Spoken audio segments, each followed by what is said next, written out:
Ajay Markan is the General Secretary in charge of communications in the All India Congress Committee, but has been shadowing Rahul Gandhi and working on the Congress Party's media strategy for the last few months. On The Real Politic today, the man we are going to interview is the man who has been minister but left his portfolio to join the Congress Party and has been shadowing Rahul Gandhi over the last few months.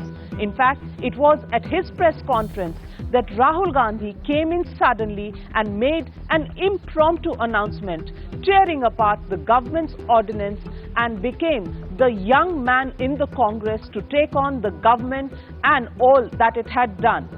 Ajay Markan, the man who plans the Congress's media strategy on the day-to-day basis and is going to have a more vital role in the run-up to the elections of 2014. Mr. Ajay Markan, welcome to The Real Politic. It's been a long day for you yesterday, the AICC session, but somewhere, not making the announcement announcing Rahul as the prime ministerial candidate. Has it taken the sheen away from this AICC session? No, I don't think so. Like Rahul ji's speech yesterday, I think galvanized and motivated the workers across the country. And if you look at Rahul ji's speech, he came out like a statesman when he said about the idea of India, the ideology of Congress Party. He linked it to the idea of India. When he said that we are all trustees of this idea, which is bigger than any individual, I think he came out very well as a statesman. And when he was in his combative mode, he came out like a true leader. And also when he said we would like to give powers to the workers, he came out like a leader who is willing to lead the Congress Party to 2014 elections. There is no confusion in our party that Rahul Gandhi is going to lead us to 2014 election, and Rahul ji is our leader. He quoted the Constitution. He said that in the Constitution it is the legislators who elect the Prime Minister. Can I quote to you two instances in the Congress history itself where the Constitution was not even thought about? In 1984, when Rajiv Gandhi was made the Prime Minister, he was declared the Prime Minister by a small group of people immediately after the assassination of Indira Gandhi, and everybody else fell in line.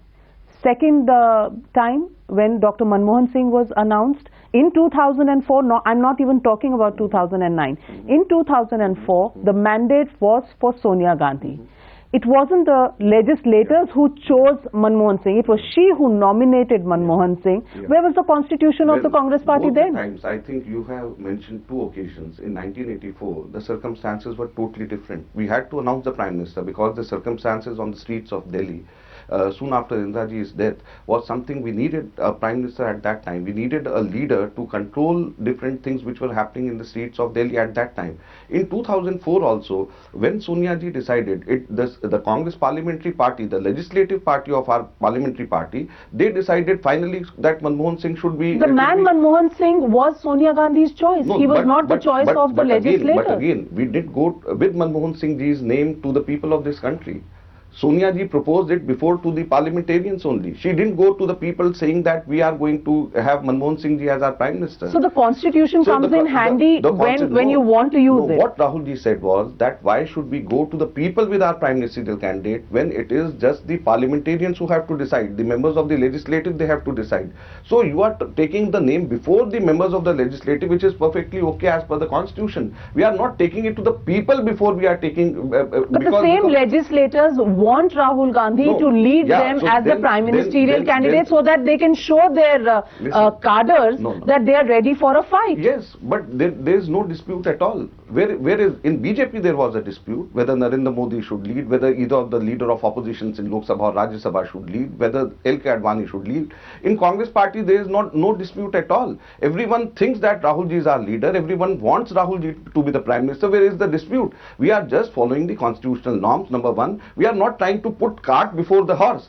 The only thing is that first let the people elect parliamentarians like it had happened in 84, like it happened in 2004. The parliamentarians were elected, then in both the cases parliamentarians finally elected their leaders as prime ministerial candidate. I don't think that there is anything wrong what he quoted. It is perfectly all right. You're saying it's not disputed. You're saying it's not disputed. Then if it's not disputed, where is the harm in stating the obvious? Well, we have never done it before the elections in the past.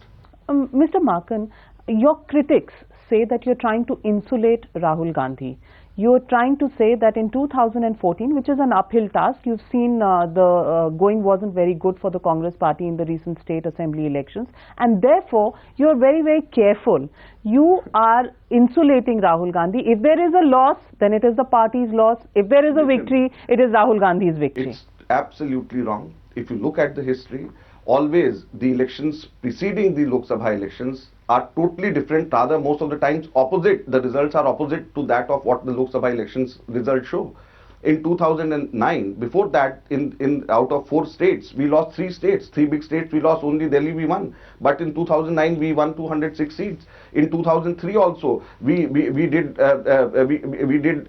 do well. In 2003, it was Delhi only we could win. But after that, we came back with such a big majority. In 1998, we won in all the states, whereas in 1999, we lost badly our parliament elections. So historically, whatever the results of these assembly elections preceding Lok Sabha elections are, it is totally opposite in the Lok Sabha general elections. So why should we be afraid of this? These elections, if there is any indicator of the past, we are going to do very well. If you look at the past precedents, always it has been opposite. So now also there is no reason for us to worry. Mr. Rahul Gandhi, in his speech yesterday, was charged up. He was the angry young man. He was trying to arouse the passions of the cadre. He connected, something that he has not done before. Last January, when he was crowned the vice president, it was an emotional speech, but this one was aimed at arousing the passions of the cadre. Why has Rahul Gandhi waited so long to strike that chord with the cadre? Well, I don't think that you can compare Rahul Gandhi ji now, who was just a day before it was decided in the Congress Working Committee, Extended Working Committee meeting, that he'll lead us to the campaign of 2014. In one day's time, he delivered with a motivational speech which has enthused the cadre throughout the country. It is just in matter of 24 hours that he did so. Last time, in January 2013, he was a general secretary who was promoted as a vice president and asked to take over the reins of the Congress party. So these are two different Rahul Gandhis at different positions that you are talking about. Do you think that if he had done this before, struck this chord with the cadres before, the Congress would have been in a much stronger position? Well, first today? of all, I think always he has been striking a chord with the cadre, always. And wherever in but they've always seen him as somebody who's reluctant to take the top job. It is all media which has been making this. That he is reluctant. He was never reluctant. Always he has said, as he has repeated again and again, that he is willing to take any responsibility the party wants him to take. So where is he being reluctant? He was general secretary earlier, then he became the president, vice president. Now he has been, it has been decided that he'll lead the Congress party to 2014 elections. So where is the reluctance? Mr. Ajay Maken, the speech itself, it had 3 basic points. Let me come to the first point. The first point that he made, which was departure and a new thought process that he was trying to bring in, is the 15 seats on which there will be direct elections, where there will be primaries, there will be pradhans who will be choosing their candidates from their area. It's been something that Rahul has spoken to us off record several times, but it's the first time it's been translated. Now, 15 out of 543 seats, that is 2.76%. Listen, less than 3%. Listen, it has is been... this too little too late? No, absolutely not. You should look at the intentions of our leader. You should look that he said that this is just a first phase. This is something which is just experimental in nature. He is starting with 15. So it doesn't mean that we are going to stop at 15. So this is something which we are starting with. He intends to have all these 542 seats of Lok Sabha and all legislatures, everywhere, every candidate announcement should be done by the people, should be done by the primaries, should be done by the pradhans. This is what he intends to. And for the first time, any party in our independence history has come up with this idea. He did it in Youth Congress and in NSY. In Youth Congress, we've got 79,40,000